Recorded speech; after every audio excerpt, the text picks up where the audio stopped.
Three big plays that bit us on the backside and played a part in losing to the Cardinals. But as far as looking what was good and what was bad, PFF grades, analytics, however you want to look at it, I don't think it was as bad as it could have been. And had it been better, maybe, just maybe, we are able to squeak out that win. I'm Tim. Let's talk Saints. Before we get in the breakdown and before we even talk about the defense, originally I was going to try to do the one video with defense and offense. Going to be a little tough. So we're going to concentrate on the defense first, and then a little later in the week we'll do some video on the offense. As far as, and I hate doing it this way, I really, really do, but to watch and film, realize, and we'll talk about some individual players and what was good and what was not. There was a lot of good there. There was more good than just a couple of players that really popped. Granderson and Cam being probably the two biggest because they were just monsters coming off that edge position and doing a lot of good stuff there. But there was a lot of other good stuff mixed in. Here's the issue. It is just easier for me to show the three plays where we had some breakdowns or some things that compounded because you had multiple players doing some stuff, or just one little, you weren't physical enough, you couldn't get off a block, you couldn't keep your coverage on a receiver, could bumped you right before the ball got there and you were unable to do anything about it. Those sort of things were trickled throughout, but we had guys making good plays. We had players that were even though they didn't always make good plays, somebody had a little hiccup, somebody else would pick up the slack and step up. And for the most part, you saw overall solid defensive play because of that. So I pulled these three because I wanted to see what led to the breakdowns. And as I'm watching them and watching other film, going, yeah, we talk about the defense being bottom five in almost everything last year and needing to improve. As a starting point, this is a good place to start. There's nothing in the NFL rules that say you can't get better as the season goes along. Just like there's nothing in the NFL rules that say you can't get worse as the season goes along. So I'm kind of looking at this with the lens of the defense was just so awful, especially down the backstretch of last year. And for the most part, they were healthier than the offense while that was happening. Going, let's see, this is the baseline starting point. If you can get better every week at some of this stuff that we're going to show on these three plays, and you played against a pretty good offense while you were doing it, if you can get a little better, yeah, we can get out that bottom five, hopefully out the bottom 10 in the NFL and get to that middle third somewhere. You finish the season that way, you've improved something you drastically needed to improve as a good starting point, and you're going to give yourself more of a chance to win, at least having one side of the ball being fairly safe and secure from and not being vulnerable. One last thing. Unfortunately, as I started filming this on Tuesday afternoon, we just got word that Julian Blackmon, who played out of his mind on Sunday, also tore a labrum in his shoulder. Same one that gave him trouble last year. Looks like he's headed towards season-ending surgery. So that kind of sucks. But mention losing him. We'll look at the three plays and then come back afterwards and maybe have a little better discussion about, hey, what was good and what was not good, but it wasn't as bad as some of the stuff on these three plays. Defense, especially defending the run, was pretty good most of Sunday. But when they had a breakdown, it was a big breakdown. It was costly, and it really was three plays that were kind of backbreakers. And all three plays ultimately led to 17 of the 20 points they scored. But to me, this is the worst one because all the good things you did in run defense, you kept Connors under 4 yards carry. You kept, I wouldn't say Murray in total check, but you kind of controlled him enough that where he didn't go off on you and start making the massive runs and the massive plays off play action or off his scrambles or his rollouts. You gave up a little bit to him, but not enough for him to pull away with that offense, and you kind of kept our offense, who was struggling most of the day, in check, and or in the game rather, because you held their offense in check. But this one was bad. This is the one 52-yard run on a drive that netted 49 yards because their other 4 plays were for -3. And it was the field goal that put them up by 2 scores, 10 points. And our struggles on offense got worse at this point until very late in the game. I mean, honestly, there's nothing really fancy going on here. You got a fullback in the backfield. They're showing power run, and it more or less is a power run. But it's power toss. They're leading they're pulling blockers. We get jammed up. We miss a tackle in the backfield, sort of. But it's really the pursuit on this play that was just not very good on many levels. Right off the bat, you've got 2 guys well blocked on the defensive line. Cam and Shepard, and basically one-on-one blocks that they just cannot get off of. Reed recognizes what's happening. He's flying up there trying to make a play.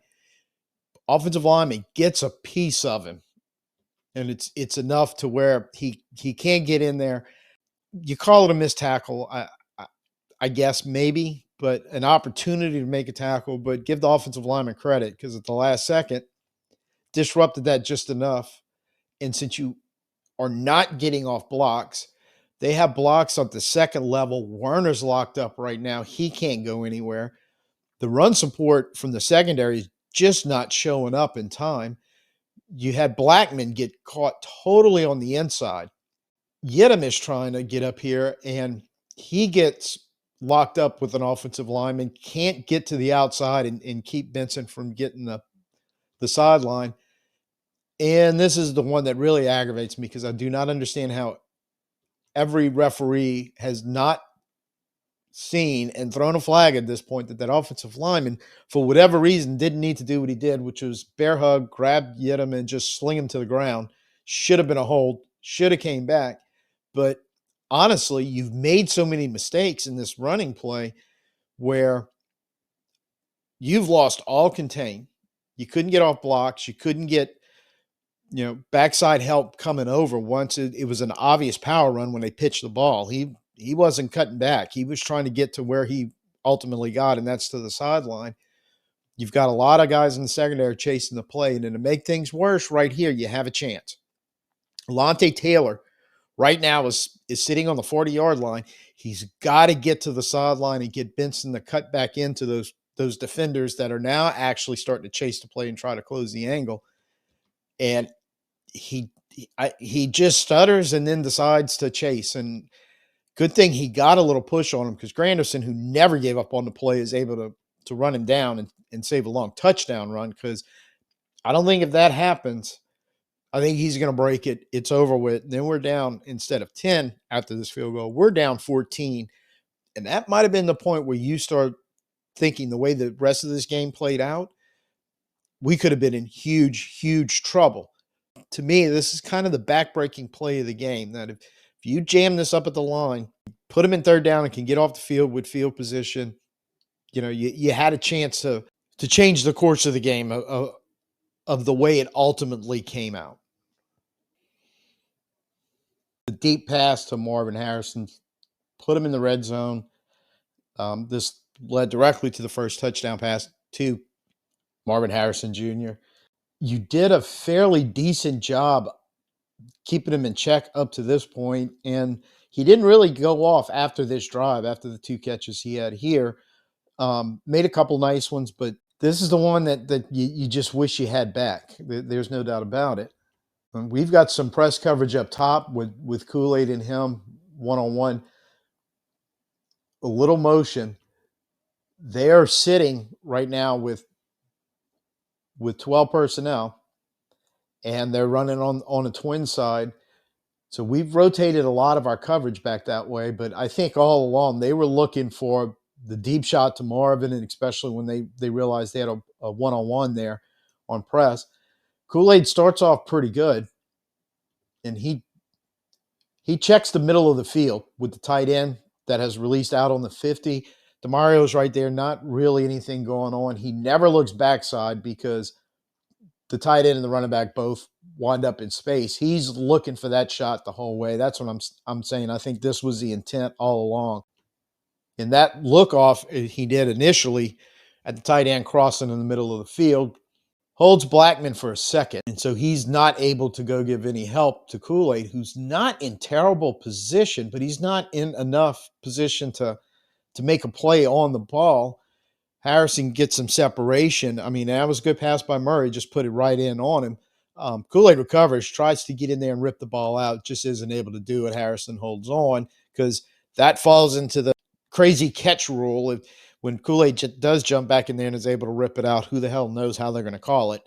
But he's not able to do it. Harrison does a great job.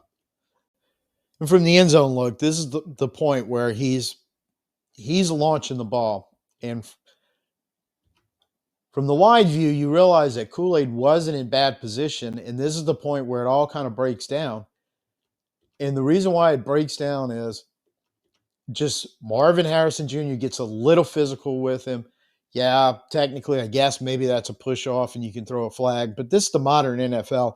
You're going to go and presses that corner, and you're going to have to fight with this guy. You've got to hold your ground and not let him get that separation and be able to get to the ball, because that's the difference in the catch. Kool-Aid's already recovered, and it almost makes it back there. So if Marvin doesn't have that separation and Kool-Aid's on him, there's a chance right here instead of trying to rip the ball out. And, look, he got beat up a little bit. He got back into the play, and he's trying to do what he can do. But that little brief period of separation just prior to that, enough space, Harrison Jr. gets both hands on the ball, and it's going to be real difficult to get it out. Kool-Aid stays on his hip and isn't separating. When that ball comes in, he's next to Harrison Jr. His hands are in a position. Maybe then you can prevent the completion. And this is kind of the theme for Sunday. You did a lot of things right there. Just the one that this day and age in the NFL, you're not likely to see a flag on that, and you're just going to have to kind of not let that receiver get that physical with you and be able to get you an arm length, because that's about the separation it was Marvin Harrison Jr., the length of his arm. But it was enough to ensure that this was a catch, a big play, and ultimately this led to their first touchdown. So a little over, we're almost to the 2-minute warning here in the first half. They're trying to drive and get points. We've got them at a 3rd and 12 at the 45. You get a stop here, depending on if you give up yards or not, they're going to be in the decision. Long field goal. Do we go 4th and 4th down? Do we give the ball up? With the Saints having 3 timeouts and 2 minutes left to work. What you don't want to do here is ultimately what we ended up doing, which is lose sight of, look, technically Marvin Harrison Jr. is their number one receiver, but their number one option is Trey McBride. Some kind of way, I don't know how, when we snap the ball, now we've got a pressure look coming here because Taylor's coming out of the slot, and we're dropping some guys out of there, but McBride gets a free release and is sitting on the hash wide open. No one is really paying any attention to him. Reed's kind of looked over at him, but he's drifting back towards the flat and passing that off to Yidam. And I don't know why he keeps continuing to the flat. I do know Benson has come out of the backfield right now at this point. He's on the 49. Arizona's 49. I'm kind of thinking maybe, and Warner is sitting on the left hash, looking in the backfield and kind of keeping an eye on Murray. I realize he's stepping up, and it's causing some concern for them. But at some point, you have to acknowledge that somebody has to jump on McBride right here. He is sitting on the first down marker. So they're going to pick up the 12 for the first down. But to make it worse, because everybody's breaking late, Reed, dives in there and misses a tackle. Werner kind of dives in there and trips him up, and everybody else is catching. So he gets another 13 yards after the catch there. Big conversion, sets him up and this is the point where things really started to break down for us on that drive, because we held on our timeouts, they ran clock, et cetera, et cetera, et cetera. And just looking at the end zone look, there he is, left side of your screen. And I get Taylor was coming, even if Taylor maybe gets a piece of him and just slows him down, doesn't give him that free release sitting right on the hash. I mean, the pressure got to Murray, and he's looking up, thinking about running, and he's looking straight at Pete Werner. I get it, but there's a lot of space there. But he moves up, and nobody recognized him where McBride was sitting wide open, and Murray does a great job to find him, move the chains, and set up that touchdown. It was a chance you could have gotten off the field right there, or at least limited the damage on that play and make them make a hard decision on fourth down. So what was good? Individually, without a doubt, Demario Davis, Julian Blackmon, Cameron Jordan, um, great games. And PFF grades, which we'll kind of talk about in a minute, pretty much bared that out. But you got some good contributions from Shepard. Definitely from Granderson. I kind of feel like his PFF grade may be a little low, but they're the experts, not me, right? Um, a large group of players that are kind of sitting on the average grade. You know, the C minus, C plus guys kind of floating around. We had an awful lot of those. What a lot of it broke down to, I think, is when you look at what PFF is talking about.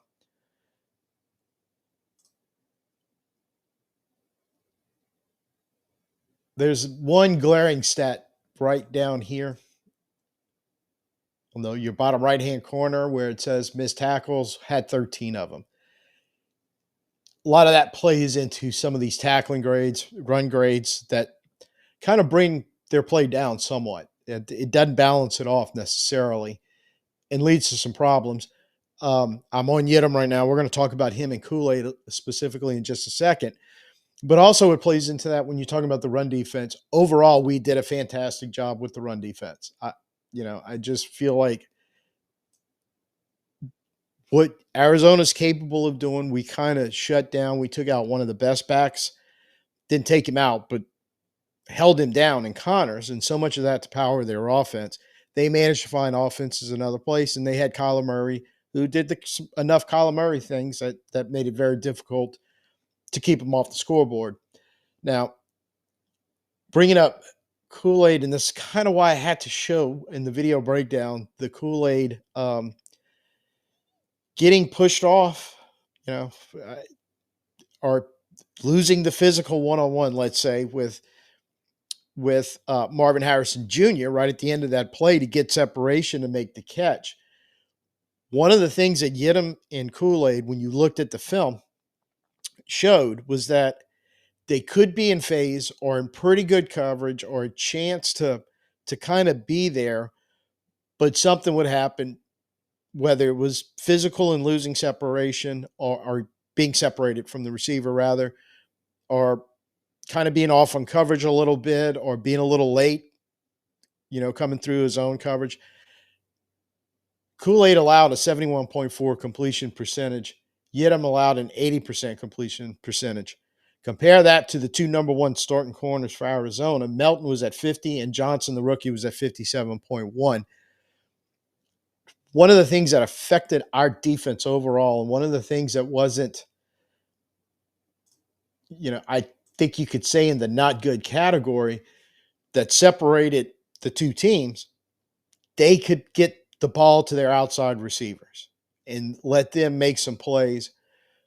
We struggled to do that. And then when you kind of look at what the cornerbacks were doing, realizing a lot hinged on that. Now, specifically, the long pass play hurt us. McBride a couple of times on the outside. I mean, he didn't have a monster game like he's capable of, but in both cases, some of those outside guys, and when we're talking about covering from those corners and outside guys, they were having to deal with both wide receivers and tight ends. Cardinals did a better job than the Saints did. And I think that just leaked in enough to what we were doing on defense. That's one of those things. It's like if we could have Kool-Aid and Yidam drop a 50% completion percentage like their two corners did, and you think about our absolute struggle to throw the ball downfield, and they had relative success compared to what we were doing. If you take that off the board, how does that game play out? I'm not trying to hang this on the defense. Do not get me wrong. But what I think, the missed tackles, some bad angles, inability to get off blocks. We saw that in the Benson highlight. Just being a little late or not recognizing coverage. McBride's big third down conversion, backbreaker. And in the case of being pretty good, and this is overall, this is not just Kool-Aid where I'm going to tie this into. Overall, being in a one-on-one battle and you're holding your own, and then suddenly you're not, in that second when you're not, a play happens. Or on the defensive line, and you're looking at those PFF grades, some of our interior guys played well, but didn't necessarily grade out well because you can go in there and find the play where suddenly they couldn't get off a block. As awesome as Cam Jordan played, he could not get off that block on the and Shepard too, for that matter, who had a very good game. They couldn't get off their blocks. Warner couldn't get off his block on that play. You had other plays in the interior in the passing game where they're a step late to close a hole or fill a gap or be able to bring pressure more so than what they brought in the game, because their pressure rate was pretty good for the defensive line. But that last second, you just couldn't get the complete win to go make the play. And I think as Arizona's defense showed, they didn't do a whole lot of that either. They only had one sack, but what they did do better is all those little things that we were kind of popping up. And in some cases, they were very little, but just big enough for Arizona's offense to keep the chains moving. Pick up a key yardage on a second down play when you look like you had it stuffed to give them a short third down. And all that stacked up to a problem that we had, which was not good, is we struggled to get off the field on third down. They didn't. So kind of adds up. But overall, as much as I want all that to be cleaned up and get back to those dominant defenses we had in the past, again, as a baseline, as I mentioned earlier, if this is a starting point, as long as you get better, don't get worse, get better, things are looking up, at least for a defensive turnaround. And that was a concern. I vocalized it heavily going in. This could take over a year to get what we need to get. We might be on a little faster track than that. And if we are, and you can bring defenses are, notwithstanding some of the games we saw this past weekend, defenses are starting to kind of make some noise in the NFL, going where you can get in these tight games and with a good defense and it's at least slow an offense down to give yourself a chance to win. Arizona's defense, very similar to what we were running or what we're starting to run now. They've been doing it for a couple of years. Their personnel is more suited to it at this point. They have some really tremendous playmakers. You watch Buda Baker in that game. Guy is just absolutely amazing.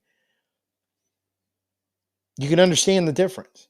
But I think that's the goal. Like, if you pulled up a lot of the same film of Arizona's defense, one of the reasons why we're going to do that on our offense on a separate video, you would see very similar stuff that we were doing on defense. But just the bottom line is they were doing it a little bit better, and the small things that can come back to bite you, they were barely doing it all. So that's why I hated showing the three really bad plays we had on defense. I think any other play you looked at, you can quibble. Was it a win? Was it not a win? But there was enough stuff there, and we did enough good things in most, if not all, those plays where you're going, yeah, the result wasn't what we wanted. But I hate to put it in terms like this, but if that exact same thing would have happened last year, instead of giving up a 7-yard run, we'd have given up a 70-yard touchdown. And I'm not even joking on that. I think improvement on tackling, much like the offense, stacking up all the penalties, tackling something that you can control, especially missed opportunities to tackle. That's one of the things I kind of harp on, where you take some bad angles and you can't close, you can't make the tackle, or you can't put yourself in a position. You're going to get a missed tackle because you dive in and grab the guy's leg and he walks out of it. But the mistake wasn't there. It was 3 yards up the field when you took a bad angle and you gave him the ability to either lower his shoulder on you or be able to zip around you. Tighten up some of those things. You're going to see a lot of those numbers. It just shows you get better because you know who are doing things like that very, very well on Sunday when you watch the film? Demario Davis, Julian Blackmon. Man, it crushes me that we just lost him for the year. Cam Jordan, honestly. These were your top three PFF guys at 90.7 for Demario, 83.9 for Julian Blackmon, and Cam at 80.8. If you can get more efforts like that, more doing most of the stuff correctly, and then sprinkle in some really good plays within it, play like Davis and Blackmon did. They were just kind of heat-seeking missiles out there. Yeah, they got a couple of times. Blackmon, especially in the Benson run, just kind of got trapped in the inside there. But for the most part, those were rare. It just, in the case of Blackmon, happened at an inopportune time where you're thinking, but the rest of his game was outstanding. There's a lot of guys on this PFF list who can't quite say that, but they can say, I had 40 snaps and 35 of them were very, very good. I wish I had those last 5 back. There were still, just kind of wrap it up saying there's still some not good in there. And even the 3 that I showed as being bad, 2 of them, we blew some run fits and some run support on a long run, and we just lost sight of a guy you can't lose sight of him on a 3rd and 12 because he's their go-to guy. But even on those plays, you're going, we did a lot of that last year, and we did 2 of them this game. Just eliminate those, unlike last year where we still gave up those big plays, those explosive plays, 20 plus, but we were giving up 10 plus plays regularly on, when we were making a good play, we were holding in the 10 yards. I didn't feel like that yesterday. Those 10-yard plays, I feel like are going to happen in a modern NFL game. There's just too many skill athletes who are just too dang good. And you give them an inch, they're going to take 10 yards on you. We have a couple. It's going to happen. I think to me, the focus is limit that as much as you can. And when you give one up, make sure you just stonewall the next 3, trying to get the ball back. And I think we did a good job of that. And Arizona did a good job of doing that to us when we hit a big play. But those explosive plays, we didn't really have any to speak of. They did, because their explosive plays, the 3 biggest they had, they got 17 points off of it. So I can't fail the defense, can't give them a sterling A+ either, but I can recognize a couple of things here or there. Maybe it is a 1-score game going into that last drive. Maybe you can get it within a field goal some kind of way and see if Groupie can bang one to win it for you. Maybe. But there wasn't a lot of that I could say last year watching our defense. It's sad to say. There's very few cases I could have made where 1 or 2 small things goes our way and we have a chance to win the game. So I'm going to look at it as progress, but and I'm going to end it on this thought: no regression every week. And look, understand you lost a valuable piece in Blackmon and you've got some other injuries floating around there. Doesn't matter. Every week we've got to get better and better and better. And young players are going to have to step up, be counted on more, and play well. If you can do that, look, I don't know if we can break the 6-win mark. That's kind of where everybody thinks the Saints, that's the successful season if they can win 6. I don't know if it's going to be enough to do that. But if it's enough to keep you in every game against a good offense like we played against, I feel like that's something more that we can hang our hat on than what we saw the last couple of years where, look, you give a mobile quarterback with a tight end, we stood no chance. Despite the 3 big plays, for the most part, we kind of hung in there with those guys and didn't let those 2 kill us like I thought they might, and they had a chance to do. So take your wins where you can get them. And next week, rolling into Frisco, they're going to bring a defense. They're going to bring a very good one. So our defense is going to have to, this is the benchmark. You got to play better. So first time here, you like what you saw? Yeah, I'm gonna give you the spiel. Please go ahead, hit the like, share, subscribe. Um, Down in the comments, let me know who you thought the best players. I thought the player of the game was actually Granderson, and that's why it's mentioning his PFF grade of being a little low. But you know, it is what it is. I thought he played completely out of his mind all game and brought some, you know, in the drops coming out of there, brought some pass defense to the position on that outside edge. So much to the point where PFF gave him an 83.9 coverage grade. Now, it wasn't a lot of snaps, but it was key. And I know he got a hand on one of them. So that sort of thing, I thought like defensively player of the game, he was within the conversation. Demario and Cam also. But I gave a lot of respect for Granderson when he did in that game. So let me know who you think. Um, Actually, the player of the game should be Demario. Who we kidding?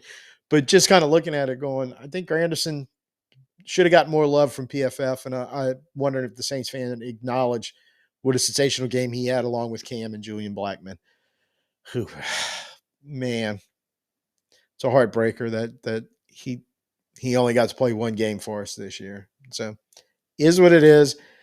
Next time around, we're going to be doing the offense. That one's going to take a little longer for me to work on, which is why I just kind of carved it out, left it on in its own video, and spend a little more time talking about the defense. So I think they deserve it, and looking forward to seeing an opportunity to get better next week when Frisco comes to town. So till I see you next time, I'm Tim. Peace out and who dat.